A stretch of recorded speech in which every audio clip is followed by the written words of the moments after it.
غالب نے جیسے کہا کہ آدمی کو بھی میسر نہیں ہنسا ہونا، تو لفظ بڑے سادہ سے، لیکن اس نے ساری کی ساری انسانیت کو بیان کر دیا کہ بھئی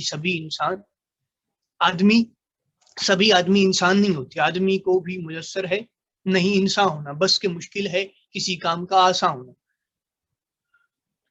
اس سفر میں جہاں پہ ہم یہ کوشش کریں گے کہ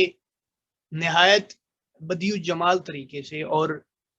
آسان فہم کرینوں یعنی طریقوں سے ہم وہ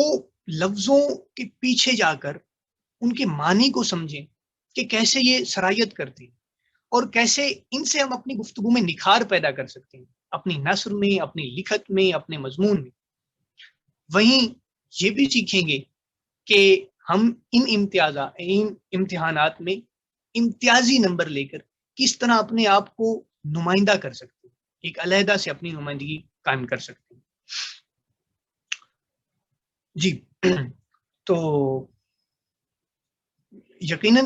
جن احباب نے پہلی تعارفی کلاس میں شرکت کی وہ کچھ نہ کچھ میری ایک تھوڑی سی ناقص العلمی اور کچھ تھوڑا بہت مطالعہ کی عادت سے واقف ہوں گے۔ سفر جب ہی ایک دلکش ہوتا ہے، حسین بن جاتا ہے جب وہ تھوڑے بہت جو لحاظ ہیں، جو پردے حائل ہیں، وہ چلمن میں بدل جائیں۔ چلمن جو وہ ایک باریک پردہ ہوتا ہے تعارف ہماری شخصیات کے درمیان، اور وہ ایک اجنبیت اگر ختم ہو جائے تو ہم علم اور عرفان کی منزلیں بڑی سہل روی سے طے کرتے چلے جاتے ہیں۔ پھر وہ ایک پردگی نہیں رہتی اس لحاظ سے۔ مولا علی علیہ السلام نے فرمایا کہ عالم اور متعلم کے درمیان وہ ایک اجنبیت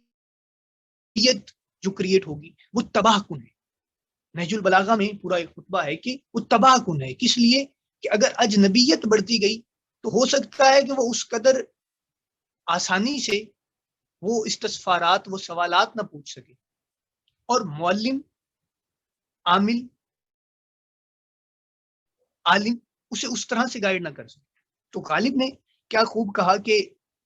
بزم شہنشاہ